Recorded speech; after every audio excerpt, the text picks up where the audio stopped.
What's up guys, welcome to Munchkins Gaming, where we take your gaming to the next level. This is Munchkins logging in to bring you another Dissidia Final Fantasy Opera Omnia video. And welcome back to my Should You Pull series, where I give you reasons why you should and should not be pulling for certain banners in Dissidia Opera Omnia. In this video, we are going to be taking a look at the next story banner, which includes Ignis and Zack's EX weapon, alongside with their 15 and 35 CP weapon. And the third wheel for this particular banner is going to be Noctis, so you can get his 15 and his 35 CP weapon as well. Without further ado, let's start this video. So we're gonna start this video off with a returning EX weapon, and it is for Zack. It's called Enhanced Sword and will give him the EX ability called Apocalypse. It's a 6-hit AoE Brave plus HP attack. The HP damage is divided equally amongst all enemies. It also raises its Brave potency when it's attacking an enemy that is targeting the user, and it has a 150% max Brave overflow and will inflict the lock debuff, which basically is the provoke. It will grant Zack a Brave barrier for 4 turns. Now the Brave barrier basically nullifies any Brave damage under 150% of Zack's initial Brave. If the incoming Brave damage is above that percentage, it will lower the Brave damage by that value. It is going to be dispelled when it is broken. This has a normal recast speed, and at 1 out of 3 limit break, this increases the Brave damage dealt by Apocalypse. At 2 out of 3, it raises its recast speed, and at 3 out of 3, it raises the initial Brave and moderately raising Zack's attack. Now as for the realized version of this weapon, at 0 out of 3 limit break, this increases the Brave potency and slightly increasing the max Brave overflow limit, and greatly restores the HP based on the HP damage dealt up to 20% of Zack's max HP. At 1 out of 3, this increases Zack's max Brave and greatly raising his attack. At 2 out of 3, when the quest starts, this will give him a max Brave up and a HP regen for 7 turns. This also prevents a KO if Zack's HP is at least 50% of his max HP, and it will leave an HP value of 1. Now this also turns his Brave attack and the plus variant to the plus variant, slightly raising the Brave potency and further raising the Brave potency when targeting the enemy who's targeting Zack himself. This will also turn his HP attack and the plus variant to the plus variant, which is a melee Brave plus HP attack, and again increasing the total Brave potency of his HP attack plus. And the stolen Brave can now overflow up to 120% of his max Brave. This also slightly raises the Brave gain based on the HP damage dealt. And finally, at 3 out of 3, now when you're using Apocalypse, it will perform a 4-hit AoE Magic Brave plus HP attack, followed up by a 7-hit AoE Magic Brave plus HP attack instead of the usual 6-hit AoE Magic Brave attack plus HP attack. This increases the Brave potency and will convert 20% of the HP damage dealt to Brave. This also slightly raises the max Brave overflow limit of the stolen Brave on all of Zack's abilities. And the bonus sphere you are going to be getting here is called Target Attack Brave Up. After targeting an enemy targeting yourself, this will raise your Brave by 40% of your initial Brave. So after hearing all this information, how much should you be investing on Zack? Now unfortunately, Zack doesn't actually get a rework, but I don't feel like he actually needed a rework anyway. So if you are going to invest on Zack, I highly suggest you start at 2 out of 3 limit break. This makes sure you have the plus variant of his Brave attack and his HP attack, which is great for longevity. This also prevents him now from being KO'd when his HP is at least 50% of his max HP. This also grants him the max Brave up and of course the HP regen buff for 7 turns when the quest starts, which I think is an added bonus. And you know guys, as always, I highly suggest if you're planning to max Zack out, you should go with 3 out of 3. This makes sure that Zack, which is a offensive tank, hits more than he already does. This makes sure he has another HP attack with his EX, so it does a double HP attack, which is really great for someone like Zack, who's an offensive tank.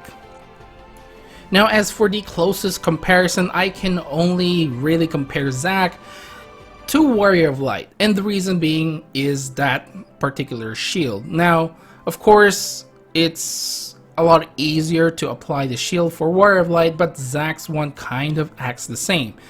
But the thing with Zack is that shield always resets every turn, so it doesn't really go away until it gets dispelled. So this is really a great shield. It is kind of like Warrior of Light in a way, but I feel like because you're not taking any damage at all with Zack, I think his one is a tad little bit better. But of course with Warrior of Light, it is a party-wide shield, so that is an advantage for Warrior of Light, where with Zack it's only for himself. But that is the closest comparison that I can really do, since there's really not much of an offensive tank outside of Zack. Okay guys, so now let's talk about the new character that we are going to be getting, and it's Ignis. Let's talk about his EX weapon first, called the Plunderer. This will give him the EX ability called Overwhelm, which raises the party's Brave based on the max Brave before inflicting HP attacks based on the party member's Brave. This also allows the allies to act immediately after Ignis uses his EX ability. If both party members remain, the target ally will act first. This has a slightly slow recast speed, and at 1 out of 3 this reduces the action delay for Overwhelm, and at 2 out of 3 it improves the Brave gain based on the max Brave, and at 3 out of 3 this increases the recast speed for Overwhelm. Now let's talk about the realized version for this particular EX weapon. At 0 out of 3, when using Overwhelm, the Brave gain by the party can overflow up to 120% now. This also raises Ignis's attack moderately and will gain the ++ variant for both his Brave and HP attack for the 2 different kinds of buff that he has. So for the pastry version, the Brave attack ++ pastry will slightly improve the Brave gain based on the initial Brave, and the HP attack ++ pastry, the gain Brave can now overflow to 120% of his max Brave and slightly improve the Brave gain based on the HP damage dealt.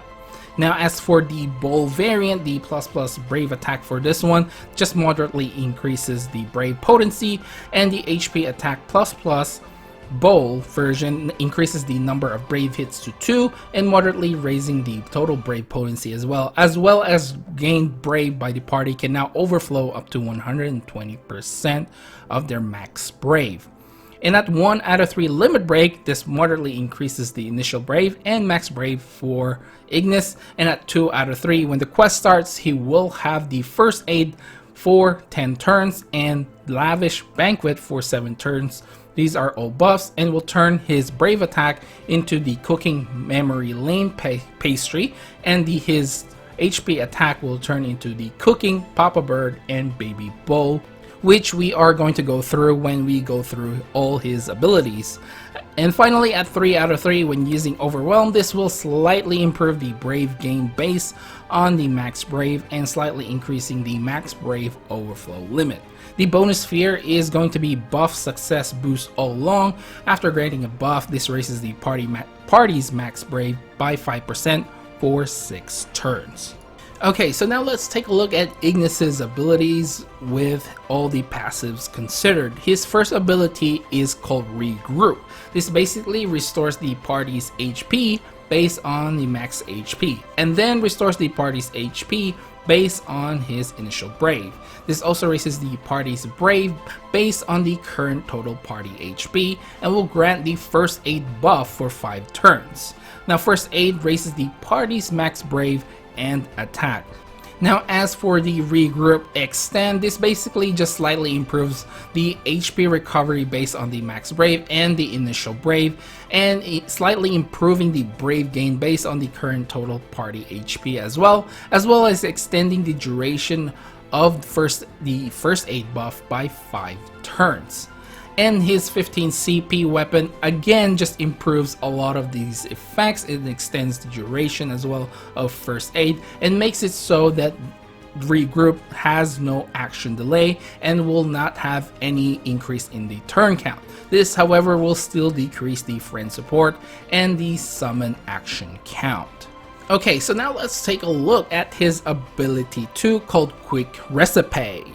So with this one, it is probably the most confusing thing with Ignis's kit, and a lot of explanation needs to be done with this one. So we'll do this one by one. First off, this raises the party's brave based on the max brave and will grant the lavish banquet buff for 3 turns. This actually has no action delay. Now the biggest thing here is it will turn Ignis's brave attack into cooking memory lane pastry. This basically raises the party's brave based on his initial brave and will grant the memory lane pastry buff for 6 turns. This will remove the Papa Bird and Baby Bull buff. This has no action delay and does not increase the turn count, and will actually decrease the friend support and summon action count. Now the difference here is the HP this time around is going to be different. His HP attack will turn into Cooking Papa Bird and Baby Bull. This again raises the party's brave based on his max brave and will grant himself the Papa Bird and Baby Bull buff for 6 turns and will remove the memory lane pastry. This has no action delay and does not increase the turn count and will, however, decrease the friend support and summon action count. So basically Ignis's brave attack and HP attack will change, and depending on what kind of buff you want, you can either use his brave attack, basically giving the entire party an increase of the debuff evasion rate and granting the party with an HP regen buff as well.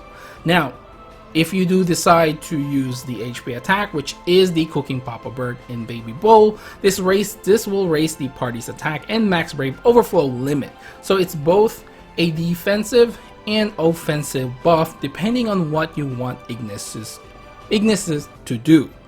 Now Lavish Banquet, the actual buff that you get for this one, raises his initial brave and his attack. Now let's take a look at the extension for this one. The first thing we need to take a look at is this will slightly improve the brave gain based on Ignis's max brave and will extend the duration for Lavish Banquet. Now Memory Lane Pastry, while this buff is active, will now turn his brave attack to brave attack plus pastry. This basically raises the party's brave based on his initial brave. His HP attack will turn to HP attack plus pastry. This raises the brave based on the initial brave before inflicting an HP attack and raises the ally's brave based on the HP damage dealt. Now when he has the Papa Bird and Baby Bull active, which is the buff, this will turn his brave attack plus into the bull version, I guess you can say. This raises the party's brave based on his max brave before inflicting a brave attack. This increases the number of brave hits to 2 and will increase the total brave potency of this attack and will reduce his action delay with his brave attack. His HP attack plus Bull, I suppose, will be basically raising the party's brave based on his max brave before doing another attack, melee brave plus HP attack, and this will reduce the action delay as well. Now his 35 CP weapon called Cutlass will basically just improve the brave gain based on the max brave and will improve the effects of Lavish Banquet. Okay guys, so after hearing all this information, how much should you be investing on Ignis? Now, in my honest opinion, you can just start off at 0 out of 3 limit break for Ignis. And the main reason for this is where he gets the plus variant for all his different kinds of Brave and HP attack, which basically increases his longevity and increasing his attack as well at 0 out of 3 limit break. And this is when he can get an overflow for his EX as well. So the max one I put here 2 out of 3 because this is when he actually starts off with his First Aid and Lavish Banquet buff at the start of the quest, and basically this is where you get access to his Brave attack and HP attack turning into the Memory Lane pastry and the Papa Bird in Baby Bowl. Now I'm not really too gung-ho about these buffs because the main reason is it actually only takes Ignis 1 turn in order for him to actually do this. And the thing is Quick Recipe doesn't actually have any action delay already. So basically you get that turn straight away and you can choose what kind of buff you want. But of course, I guess it does increase the turn count with the first Quick Recipe. So I guess you can save 1 turn if you have this particular buff at the start of the quest. So it's always nice, but like I said, I'm not too worried because it is just 1 turn and Ignis will get his turn straight away. Therefore, you have an option whether you want to use Cooking Memory Lane Pastry or Papa Bird in Baby Bowl.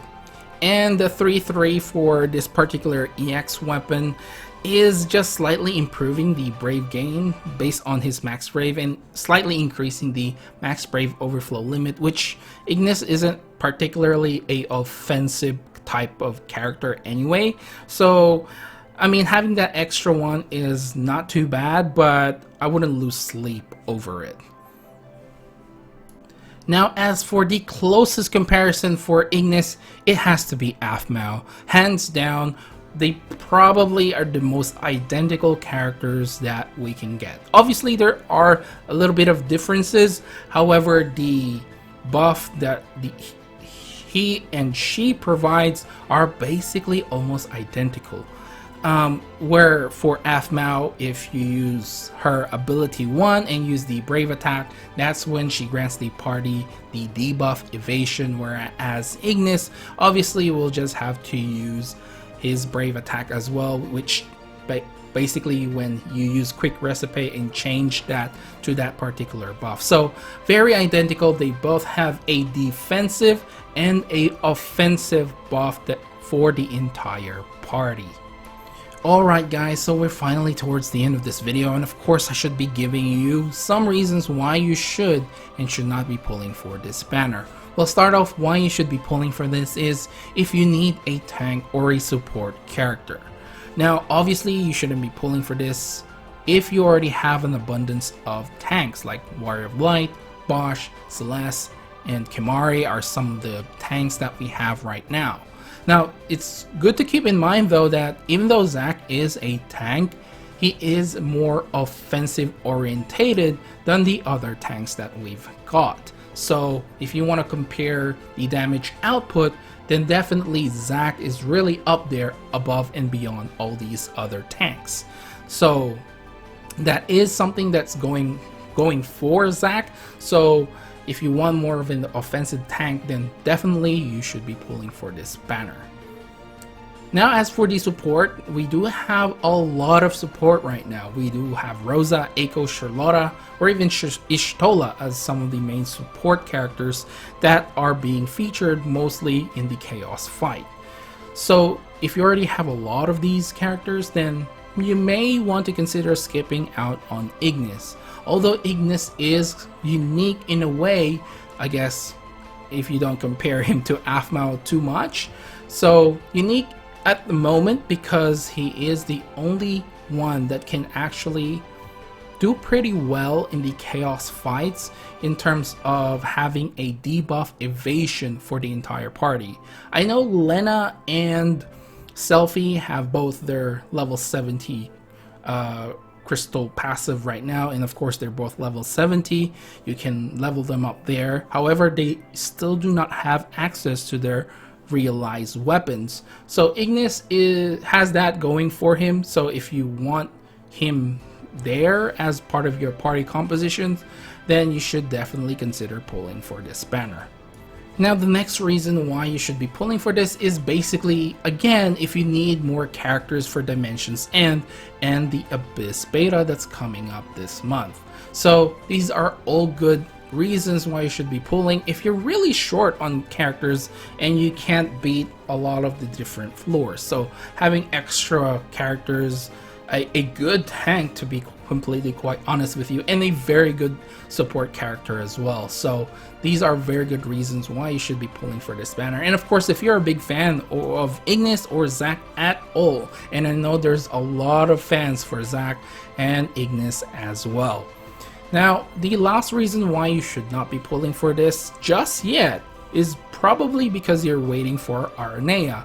So I know a lot of you guys are quite excited for this banner, but I would like just to remind you that Aranea is coming in the next 5 days. I think when this banner comes out, we have 5 days until Aranea's banner actually comes out. So you may want to consider just holding off and wait for Aranea and make sure, you know, you're not missing out on this next global first character. She can be so OP that it makes Zack or Ignis mute. So that is something you may want to consider. Anyway guys, I think that's it for this video. Please do remember to click like and subscribe if you haven't already. It does help my channel to grow. For those people who haven't subscribed, and hit that subscribe button, and clicking that like button does help with the YouTube algorithm and make sure that this video goes to other players or other people who are in the fence whether they should be pulling for this banner or not. Make sure to follow me on my social media as well. I am on Facebook and on Twitter at Munchkins Gaming. Leave down in the comments below if you are planning to pull for this banner, and which one are you after, Ignis or Zack or both, or are you gonna wait for Aranea? Let me know down in the comments below. This is Munchkins logging off, and I'll see you guys in the next level.